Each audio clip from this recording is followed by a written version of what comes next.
What's up to all my gamers and gamers? This your boy Kano, the brutally honest gamer, and I'm back with another video. Before I get into today's video, man, make sure y'all go ahead and like, share, comment, subscribe, and hit the notification bell for when I drop videos. Let's get it. Let's go. Let's talk about it. So everybody knows that the Xbox Bethesda Showcase is about a week. It's kind of like 2 weeks old now at this point, and I had to really sit back and analyze the Xbox Bethesda Showcase and give my real 2 cents on it, on actually how I feel about it, what games I'm looking forward to, stuff like that. So without further ado, let's go ahead and talk about it. It might be a lengthy video, so let the games begin. You dig? So let's get this out the way. The Xbox Bethesda Showcase wasn't as strong as last year's one, because my gripe about the Xbox Bethesda Showcase this go around, which I understand, but at the same time, it's kind of like up in the air of confusion in a sense, because this showcase was basically a lack of first-party titles. Basically, we only got about like 4 to 5 titles, if I'm not mistaken. Basically, the Sea of Thieves again, which I'm tired of Sea of Thieves. I really am with a passion. I hate Sea of Thieves. You feel me? We got basically the Forza, the Motorsport, and the Horizon Hot Wheels collection. You feel me? As far as the DLC, then you got Grounded. You feel me? Then you got that other new IP from Obsidian that personally I don't care for. That's not even on my radar. That's really about it. Oh yeah, Starfield and Redfall. It's like 5-6 games. I'm tweaking. But that's basically, those are the games that they actually had. Like, we didn't see no Perfect Dark, which I didn't expect for that to be there. Fable, I didn't expect to be there. But Compulsion, that's where I was the most disappointed at, because we didn't get to see Compulsion games at all. And I was disappointed in that, because we've been hearing about what they're doing. They've been showing concept art, stuff like that. I'm like, when are we going to see the game? It's been a mystery. It's like us watching Unsolved Mysteries all over again, trying to figure out what is this game from Compulsion Games. We didn't see Hellblade 2. We didn't see any more of that. We need a release date on that, which I still don't think is anytime soon, because they're still getting people. They're still kind of staffing up people to actually get this game finished or whatever. We didn't see anything from Exile. We didn't see too much from Obsidian other than the 2 games there. We didn't see Avowed, which was rebooted back in 2020, which now we ain't going to see that game for a while. Hell, even the Outer Worlds 2, we didn't see anything from that. And I did say in Exile, we didn't see anything from that. The Coalition, we didn't see nothing. 343 Industries, we didn't see nothing.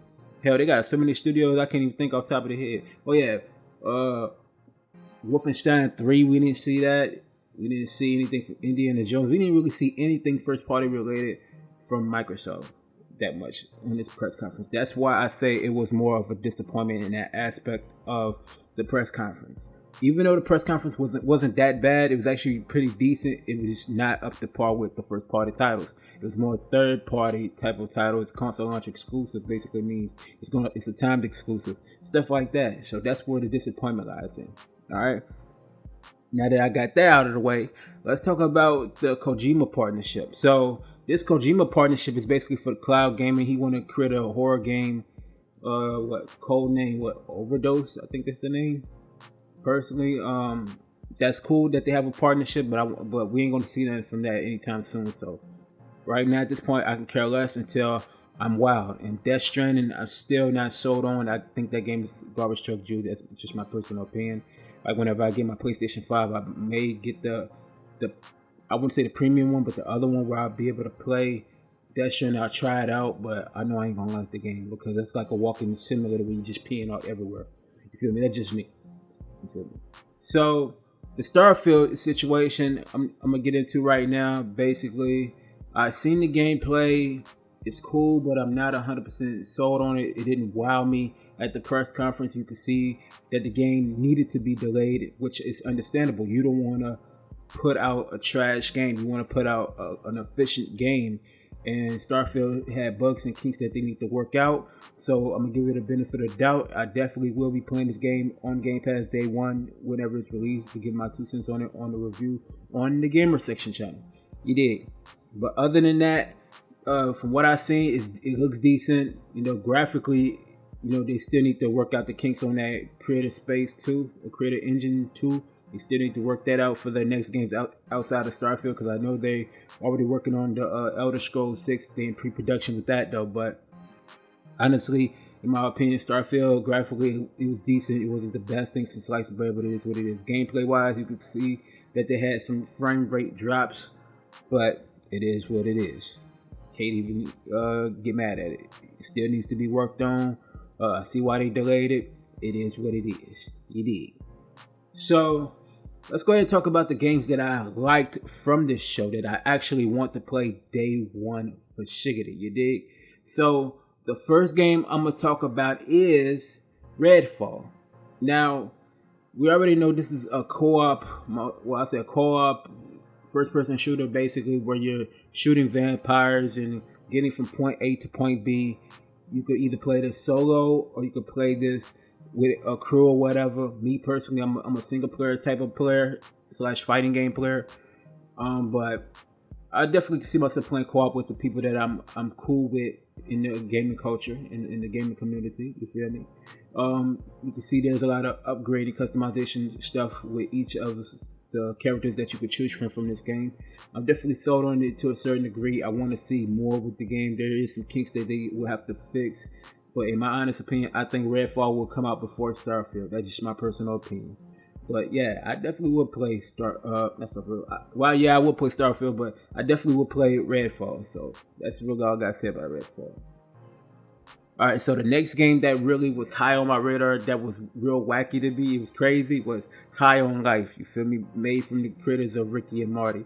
Now, this is a first-person shooter too, you know what I'm saying, where you basically got aliens on your guns and knives, and you get to do crazy animations to kill the enemies and aliens and all that. It was just so crazy to me. It's better than Bug Snacks. That's a fact. The Bug Snacks is garbage truck juice.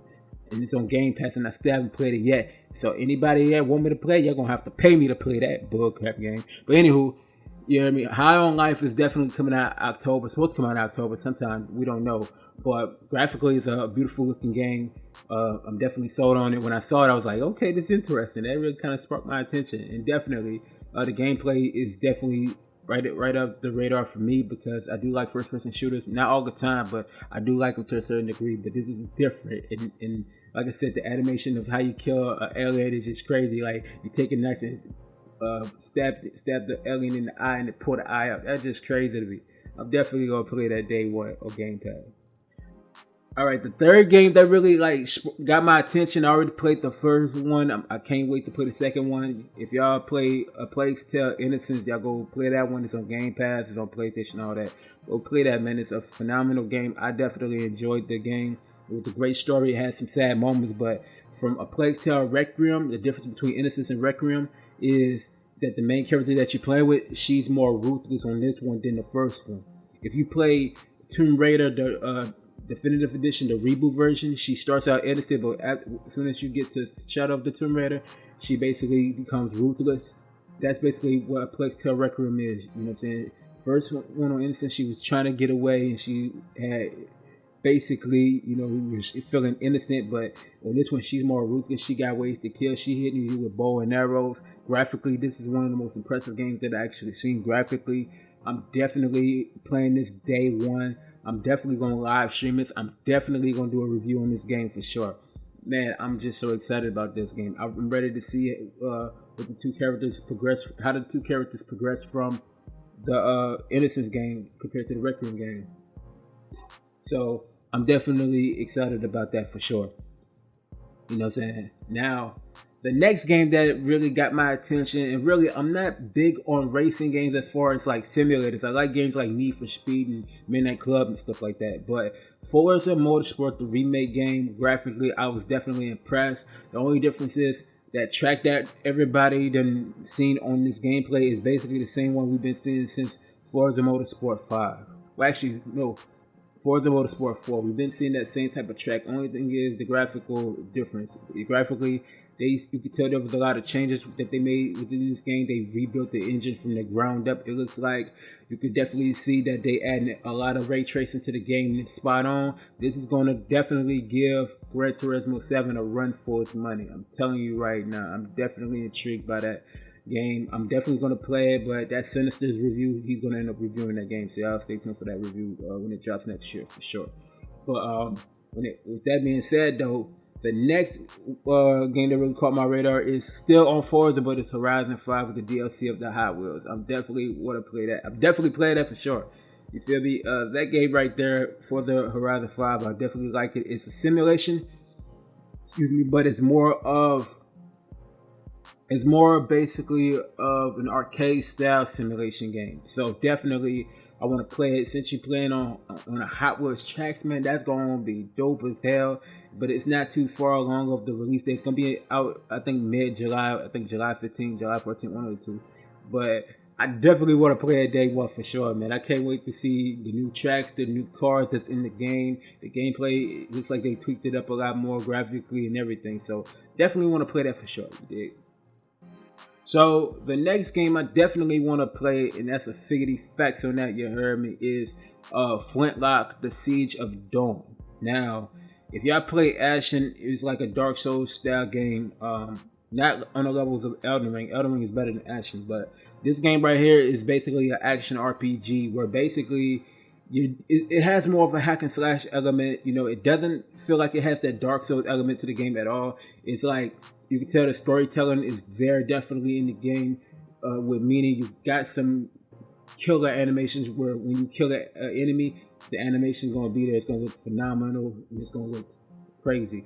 But the gameplay of it seems like it's fluid, it's fast paced. You can dodge and do what you need to do, upgrade your weapons, hit your enemies, unlock abilities, stuff like that. Hopefully they add a double jump type of element. I don't know, there's something crazy in the game, but definitely one of the games I definitely want to play for sure. You heard me? Believe that.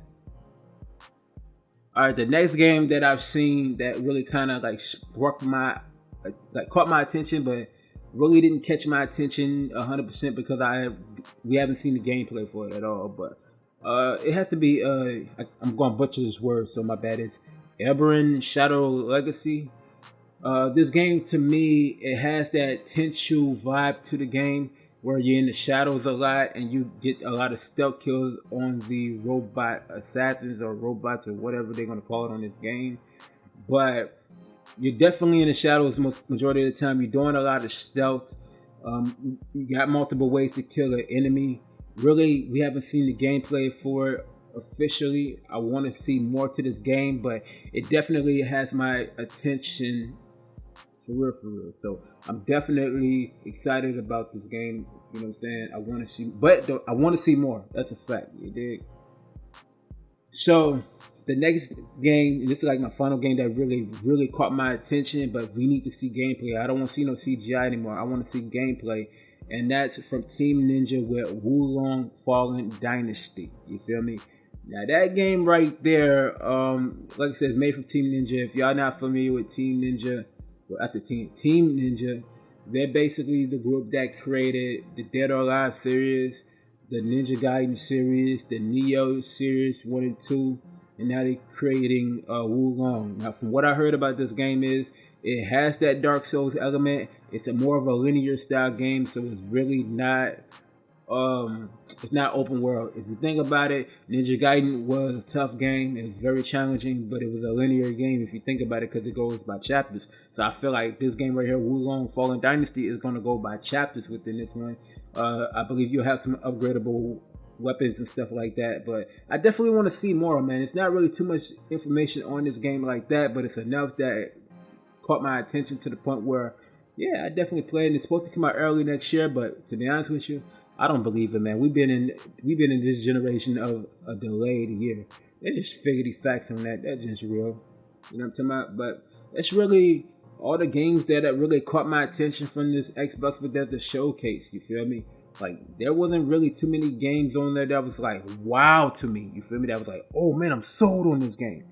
You know, but if I had to pinpoint where they need to improve that with these press conferences, and this is me being honest about it, is basically they need to not extradite the situation, basically oversell the game. Like, if you look at Overwatch 2, they oversold the game, and honestly, I don't care for Overwatch 2.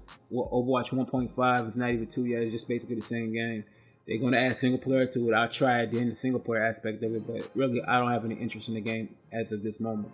And then you have other games like Sea of Thieves that was, they overdid it with Sea of Thieves as usual. Man, Sea of Thieves is not my game. I would never in my life play that game whatsoever. That's figgity facts on that. You feel me? There's some other games that was on there that really didn't catch my attention. That just goes to show how irrelevant the games are on there.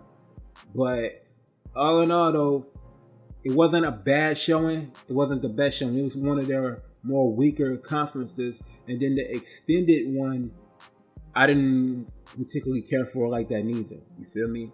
Like, it didn't, like Diablo 4, it was cool, but they oversold that game too. Like, will I play the game? Yeah.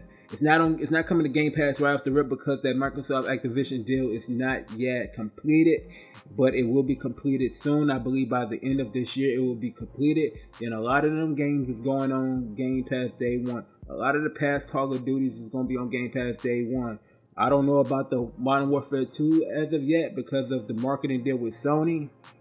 Well, I think it will because it's just a marketing deal, but it's not nothing that's like, okay, it can't go on Game Pass. It's not an exclusive deal, it's just a marketing deal. So there's a possibility it might go on Game Pass day one. Well, not day one, but it'll go on Game Pass when that Microsoft Activision Blizzard King deal is completed. You feel me? So you got to see more into it, but the Xbox games Bethesda Showcase, they got to do more. And what they will have to do this go around for the next year at E3 is they really need to start showcasing more of their first party titles, because that's what people bought the Xbox for. Not just only the third party titles, but they want first party titles too. And Microsoft have all them studios. They've been having them studios since 2018. They should at least have something available at this point. Hopefully we will see something from from Compulsion Games soon, because that's a mystery within that studio itself. You dig? So that's all I really got for this video, man. Make sure y'all like, share, comment, subscribe, hit the notification bell for when I drop videos, man. Go subscribe to the Gamer Section channel also, man. Support the movement. We lit over there doing a lot of interviews, a lot of reviews, a whole bunch of stuff. Even the Gamer Section podcast is over there. That's why it hasn't been on this channel in a long time. It won't ever come back to the channel. It's over there on the Gamer Section channel. So make sure y'all go support that channel. You heard it? You dig? Let's get it. Let's go. I'm out. Peace.